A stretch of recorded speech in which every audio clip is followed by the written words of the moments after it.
One skipped day triples your odds of quitting, and willpower is a trap. If you keep telling yourself, it's just one day, that's the exact lie that's killing your monk mode. That sentence isn't rest, it's permission. Skipping doesn't end today, it trains tomorrow. Today, you'll install a no-skip system that runs when you're tired and unmotivated. By the end, you'll know the exact minimum to do and how to make it automatic. Your streak doesn't die when you fail. It dies when you bargain. System 1. Stop calling it one day. This is where streaks die, the first reasonable exception. A skip day is never just one day. It teaches your brain, when things get hard, we renegotiate. You skip the workout, skip the study block, skip the reset, and you don't feel relief. You feel numb, guilty, restless, and tomorrow gets heavier. Then you wake up behind, so you aim higher to make up for it and miss again. One exception becomes policy, and policy becomes your default. So name the pattern in real time. I am about to train the skip.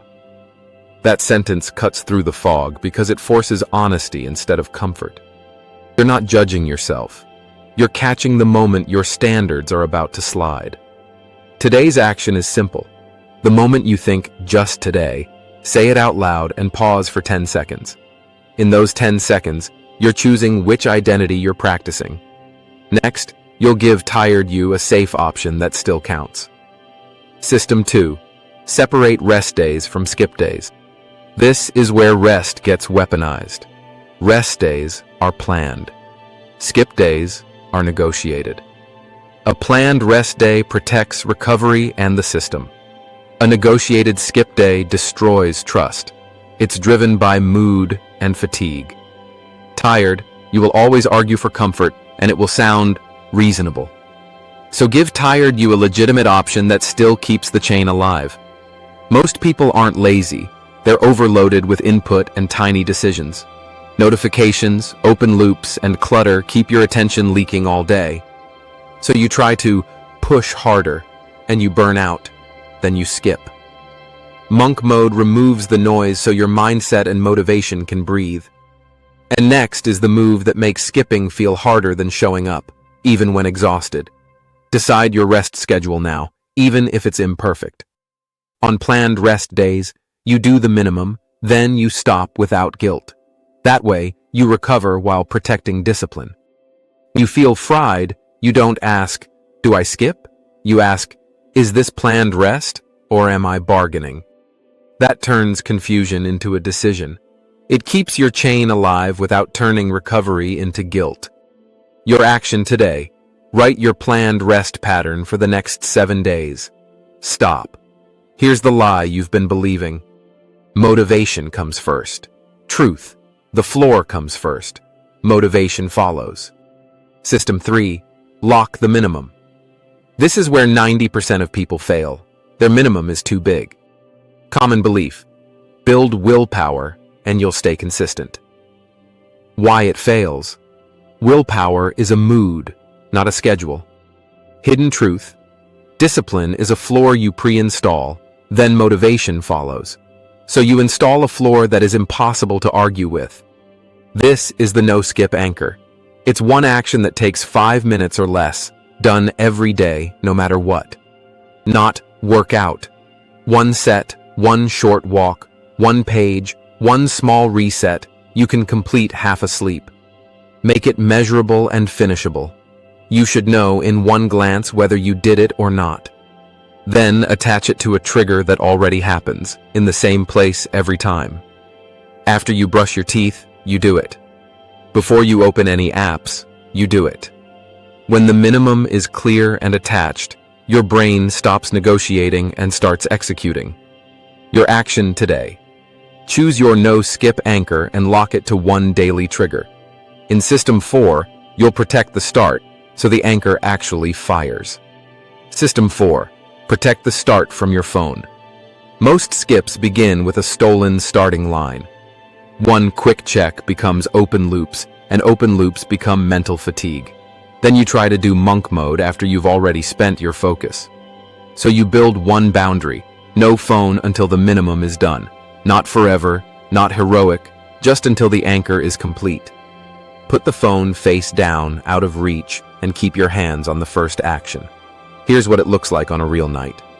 You get home, you feel tired, and you reach for the scroll because it feels like rest. Instead, your phone stays down, you do the 5-minute minimum, and then you choose what's next. Now your night starts with a win, not a leak. You don't need a new personality. You need a start you can trust. Comment minimum and write the exact action you will do daily, even on bad days. Make it so specific, it's impossible to fake.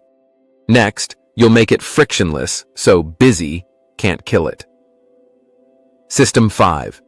Make showing up easier than skipping. This is the part nobody teaches. Your environment decides your discipline.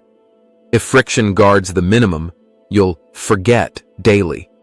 So move the tools to where the failure happens. Shoes by the door, notebook open on the desk, book on the pillow. Not as inspiration, as a contract you can't pretend you didn't see. Then remove one piece of noise that steals your attention. One notification category off. One app off your home screen. One messy surface cleared so your brain can breathe. Discipline gets easier when your room stops fighting you. This is productivity by design. Your action today. Set up tomorrow's minimum tonight and remove one distraction from the starting area. System 6 will handle the day you mess up without collapsing the streak. System 6. Recovery beats perfect streaks. Perfect streaks look good online. Recovery is what changes your life. You will miss eventually, and that's where people quit. The rule is not never fail. The rule is return within 24 hours. No punishment workout, no shame speech, just the floor again on the next day. When you return fast, you stop turning mistakes into identities. You don't restart at day 1. You resume from where you fell. That one skill keeps monk mode alive when motivation disappears. Your action today. Decide your recovery rule in one sentence. If you miss the big version, you do the minimum the next day, no exceptions. Here's the payoff you were promised. You will stop waking up wondering what to do when you feel low. After 10 days, you trust yourself more because you have proof of return. After 30 days, focus comes back faster because you're leaking less attention. And your time management improves because your day starts with a win you control. Tonight, put the tools where you'll trip over them. If the day goes sideways, do the minimum before bed, not tomorrow. Tag one friend who keeps saying, "I'll start Monday," and tell them this is the week you both run monk mode.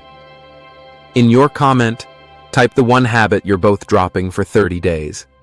After that, keep your brain in monk mode, self-improvement, discipline, focus, and deep work content instead of drifting back into distractions. Next episode, monk mode. Deep work, 3 hours that change your day. How to turn your no-skip streak into real daily output. Train your mind, and your life will follow.